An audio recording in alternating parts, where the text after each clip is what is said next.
Hi there everyone, this is Jake Rodriguez Pomperada from Bacolod City, Negros Occidental, Philippines.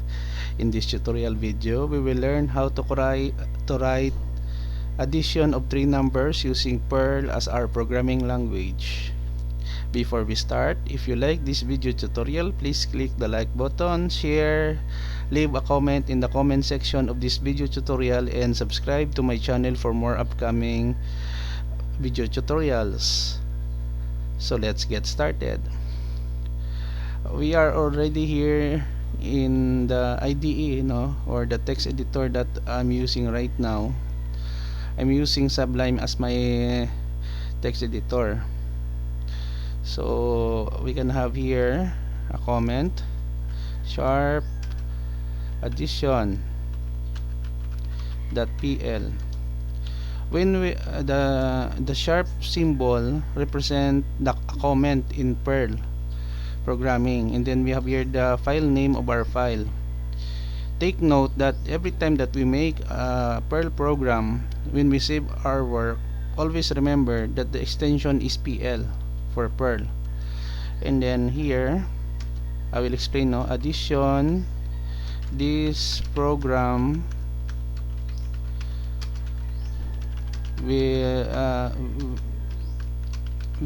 add the sum of three numbers in PERL.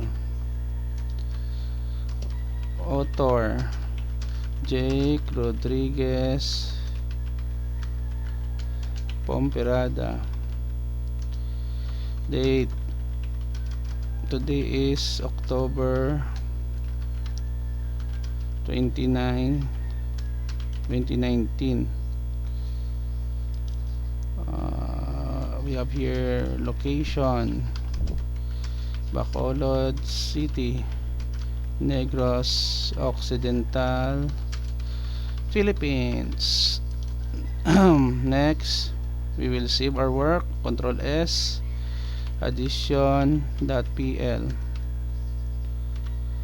This is the file name, this is the extension PL. Save.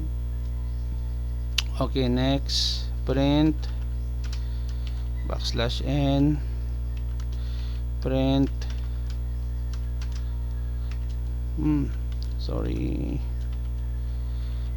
\t addition of three numbers in PERL.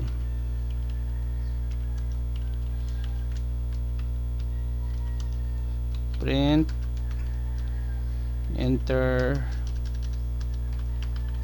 first value. Now in PERL, for display we are using the word print. For input, we are using this command jump open parenthesis $a equals less than greater than semicolon. I forgot to put P. Now PERL, for your information, PERL is a loosely typed programming language, means that we can use a variable without declaring, compared to other programming languages like C or C++ or Java or C# that requires us to declare a variable including the data type before we can use it. This is very similar to PHP and Ruby programming language. So next, I will copy this one twice, and then what I will do is to change the variable from A to B and $C. So here, instead of first, we can have second, and then we can have here third. Okay, so after we have done for the input, the next statement that I will route is to perform the addition. So we have here $total sum equals open parenthesis $a plus $b plus $c semicolon. Next, The next step is we will display the result.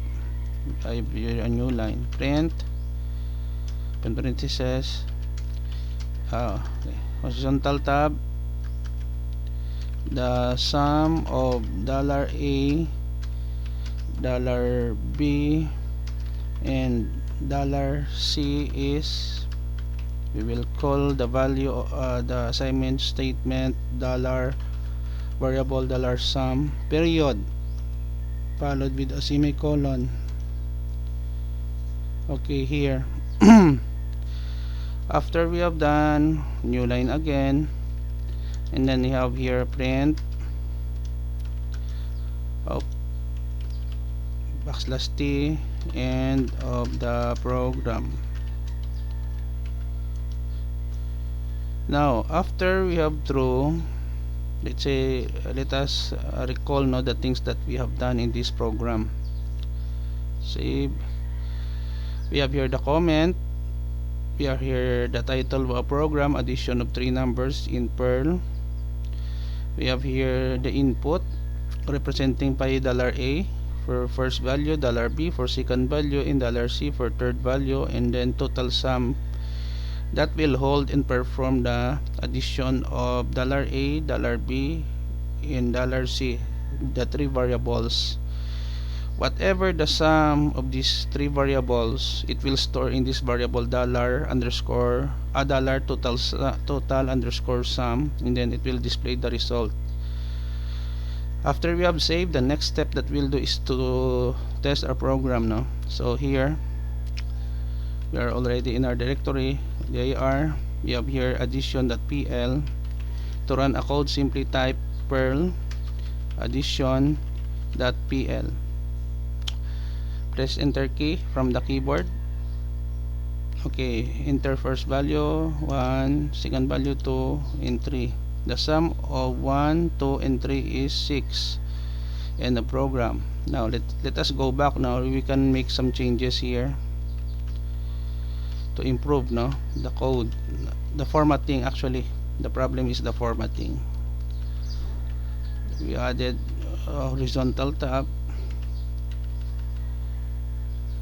Okay,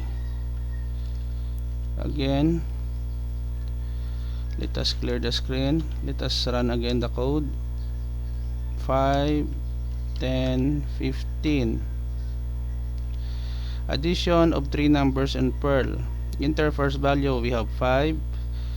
Enter second value, I give a value 10. Enter the third value, I give it 15. So we are expecting the result will be 30, the total sum. The sum of 5, 10, and 15 is 30, and a program that tells the user that the program is already ended, and then it will return to our operating system. In this case, I'm using Windows 10 to be specific. So we have already done in our program. I hope that you have learned something new in this tutorial video, how to add 3 numbers using programming language PERL. If you like this video tutorial, please click the like button, leave a comment in the comment section of this video tutorial, and subscribe to my channel for more upcoming video tutorials. Thank you very much for watching. This is Jake Pumpirada from Bacolod City, Negros Occidental, Philippines. Until to the next tutorial video, bye bye for now.